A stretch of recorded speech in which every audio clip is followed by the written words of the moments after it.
नमस्कार, आप देख रहे हैं सी न्यूज़ भारत। मैं हूं आपके साथ ज्योति श्रीवास्तव। ललितपुर के ग्राम बार का रहने वाला एक युवक जिलाधिकारी के पास न्याय की गुहार लगाने पहुंचा। दरअसल ललितपुर के बार गांव में अशोक नाम का एक युवक रहता है जो कि आंखों से दिव्यांग है। उसके अंधे होने का फायदा उठाकर कुछ लोगों ने उसकी 2 एकड़ की जमीन पर कब्जा कर उसकी रजिस्ट्री करा ली और उसकी फसल भी काट ली। दिव्यांग अशोक के पास अपना जीवन यापन करने के लिए सिर्फ वही 2 एकड़ की जमीन है, जिसके बाद वह अपनी पत्नी के साथ जिलाधिकारी के पास मदद की गुहार लगाते हुए पहुंचा और न्याय की मांग की। साथ ही आरोपी के विरुद्ध कार्यवाही करने को कहा।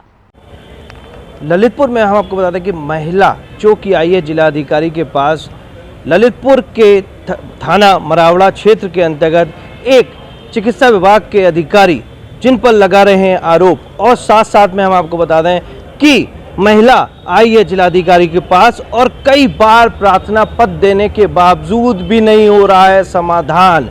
वहीं पर आपको बता दें कि जहां पर कोर्ट के माध्यम से भी मिला है इनको अधिकार, लेकिन कोर्ट के माध्यम से जो अधिकार मिला है उसको भी अधिकारी कर नहीं रहे हैं स्वीकृत। आइए जानते क्या है महिला का कहना। नमस्ते। हाँ जी। क्या मामला लेकर आज आप आई हैं, क्या हो गया आपको? मैं मामला लेकर आई हूँ कि मेरा सभी बुक का नाम चढ़ना चाहिए और मैं अधिकारी पर कितनी भी क्या है पूरा मामला? आप सबसे पहले बताइए कि शादी कहाँ हुई थी आपकी? क्या शादी डॉक्टर अशोक कुमार से मेरी हिंदी मरवाड़ा में हुई थी जी 2012 अगस्त में जी। उसके बाद कई बार उन्होंने मारपीट झगड़ा भी किया, पर उन्होंने आज तक भी सभी बुक पे नाम नहीं चढ़ाया। मैं कहने कई बार भी इनसे कहा कि सभी बुक पे नाम चढ़ाइए, चढ़ जाएगा, पर आज तक भी इन्होंने चढ़ाया नहीं है। इनकी पत्नी पहले शकुन सिंह थी, जो कि हम आपको बता दें कि यह इनकी तीसरी पत्नी है। इसके पहले 2 शादी हो चुकी है। क्या कहना चाहेंगे, कितने इसके पहले उनके पति थे, पत्नी थी? पत्नियां इनकी तो बट हमें मालूम नहीं था, पर इन्होंने छिपा के शादी किया था। पहली पत्नी का इन्होंने हत्या कर दिया था शकुन सिंह, और फिर दूसरी पत्नी का इन्होंने मंजूलता से शादी किया, उससे भी डिवोर्स लिया। फिर डिवोर्स होने के बाद भी इन्होंने कुछ भी नहीं बताया कि मेरी शादी हुई क्या नहीं हुई। फिर मुझसे भी छुपा के शादी किया इन्होंने। कुछ दिन 1 साल होने के बाद शादी हुई, लड़ाई झगड़ा शुरू कर दी इन्होंने। धोखाधड़ी के साथ इनसे शादी की गई, और शादी करने के बाद क्या हुआ आई जानते हैं जी। फिर उसके बाद इन्होंने मारपीट झगड़ा, आरोप लगाना, भगाना। मैंने इनको रंगे हाथ मैंने पकड़ा। ये कब की घटना है? जी 2013 की है। 2013। हाँ। फिर इसके बाद 2012 से ही इन्होंने 2-3 महीना 4 महीना सही रखा, पर खुद शुरू कर दिया इन्होंने, झगड़ा मारपीट करना शुरू कर दिया उन्होंने। अब हक की बात करें तो क्या हक आपको नहीं मिल रहा है, और अपने हक की लड़ाई के लिए कहाँ तक गई थी आप? मैं अपने हक की लड़ाई के लिए मैं सीएमओ सरपा के कलेक्टर डीएम पास भी आई, तो इन्होंने बस देखा, अनसुनी कर दिया, कुछ भी निर्णय नहीं लिया आज तक भी। मैं काफ़ी लेटर दी, बहुत लेटर दी, और ऊपर तक भी पहुँचाई।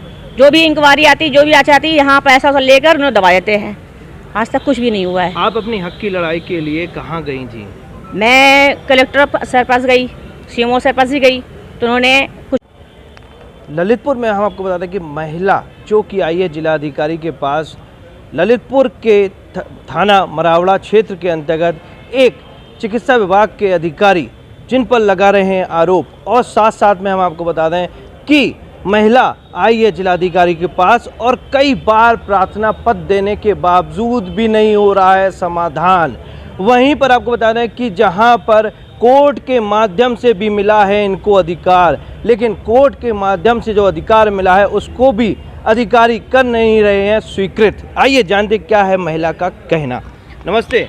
हाँ जी। क्या मामला लेकर आज आप आई हैं, क्या हो गया आपको? मैं मामला लेकर आई हूँ कि मेरा सभी बुक का नाम चढ़ना चाहिए और मैं अधिकारी पर कितनी भी क्या है पूरा मामला? आप सबसे पहले बताइए कि शादी कहाँ हुई थी आपकी? क्या शादी डॉक्टर अशोक कुमार से मेरी हिंदी मरवाड़ा में हुई थी जी 2012 अगस्त में जी। उसके बाद कई बार उन्होंने मारपीट झगड़ा भी किया, पर उन्होंने आज तक भी सभी बुक पे नाम नहीं चढ़ाया। मैं कहने कई बार भी इनसे कहा कि सभी बुक पे नाम चढ़ाइए, चढ़ जाएगा, पर आज तक भी इन्होंने चढ़ाया नहीं है। इनकी पत्नी पहले शकुन सिंह थी, जो कि हम आपको बता दें कि यह इनकी तीसरी पत्नी है। इसके पहले 2 शादी हो चुकी है। क्या कहना चाहेंगे, कितने इसके पहले उनके पति थे, पत्नी थी? पत्नियां इनकी तो बट हमें मालूम नहीं था, पर इन्होंने छिपा के शादी किया था। पहली पत्नी का इन्होंने हत्या कर दिया था शकुन सिंह, और फिर दूसरी पत्नी का इन्होंने मंजूलता से शादी किया, उससे भी डिवोर्स लिया। फिर डिवोर्स होने के बाद भी इन्होंने कुछ भी नहीं बताया कि मेरी शादी हुई क्या नहीं हुई, कि मुझसे भी छुपा के शादी किया इन्होंने। कुछ दिन 1 साल होने के बाद शादी हुई, लड़ाई झगड़ा शुरू कर दी इन्होंने। धोखाधड़ी के साथ इनसे शादी की गई और शादी करने के बाद क्या हुआ आई जानते हैं जी। फिर उसके बाद इन्होंने मारपीट, झगड़ा, आरोप लगाना, भगाना। मैंने इनको रंगे हाथ मैंने पकड़ा। ये कब की घटना है जी? 2013 की है। 2013 हाँ। फिर इसके बाद 2012 से ही इन्होंने 2-3 महीना 4-5 महीना सही रखा, पर खुद शुरू कर दिया इन्होंने, झगड़ा मारपीट करना शुरू कर दिया उन्होंने।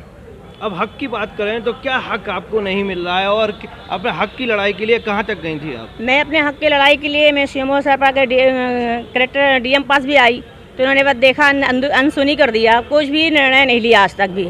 मैं काफ़ी लेटर दी, बहुत लेटर दी और ऊपर तक भी पहुँचाई। जो भी इंक्वायरी आती, जो भी आती, यहाँ पैसा लेकर उन्हें दबा देते हैं। आज तक कुछ भी नहीं हुआ है। आप अपनी हक की लड़ाई के लिए कहाँ गई थी? मैं कलेक्टर सर पास गई, सीएमओ सर पास भी गई, तो उन्होंने कुछ नहीं किया आज तक। यहाँ पे अधिकारियों के चक्कर लगाने के बावजूद भी नहीं मिल रहा है इनको अपना हक।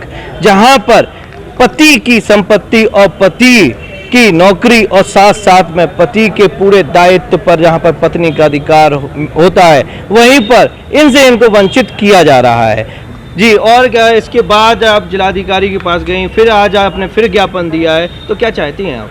मैं चाहती हूँ मेरे सर्टिफिकेट पर नाम दर्ज किया जाए नॉमिनी में।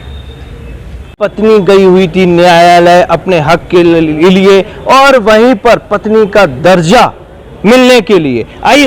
क्या कहना है उनका? जब नहीं मिला पति से न्याय तो कहाँ पहुंची? कोर्ट में जी। क्या कहना चाहेंगे? कोर्ट में पहुंची। कोर्ट में पहुंचने के बाद भी अधिकारियों ने मेरे ही दिया, मैं पत्नी वहाँ उसमें स्वीकार हुई हूँ। जी जी। बता दें कि न्यायालय से जहां पर पत्नी का दर्जा इनको मिल चुका है, अब भटक रही हैं सिर्फ सर्विस बुक में नाम चढ़ाने के लिए, वहीं पर अधिकारियों के चक्कर लगा रही हैं। सिर्फ अधिकारियों से मिल रहा है सिर्फ आश्वासन लेकर भटक रही हैं। कई सालों से नहीं मिल रहा है न्याय। अब पहुंची हैं फिर से जिलाधिकारी के पास। अब देखने वाली बात यह होगी, क्या जिलाधिकारी इनके प्रार्थना पत्र पर कोई एक्शन लेते हैं? क्या सीएमओ को कोई निर्देश देते हैं कि नहीं देते हैं कि इसी तरह यह भटकती रहेंगी? यह सब देखने के लिए हमारे साथ बने रहिए। ललितपुर से विकास सोनी, सी न्यूज़ भारत। यहाँ आपको बता दें कि इनके आंखें ना होने की मजबूरी का फ़ायदा उठाया उस व्यक्ति ने। ले गए साथ में, सिर्फ कहा था कि किराए पर लेने के लिए स्टाम्प में मोहर लगनी है, चलो साथ में, तब वह चले तो हो ही उनके साथ धोखाधड़ी। वहीं पर आए हुए हैं जिलाधिकारी के पास। अब देखने वाली बात यह होगी, क्या इनको इंसाफ मिलता है?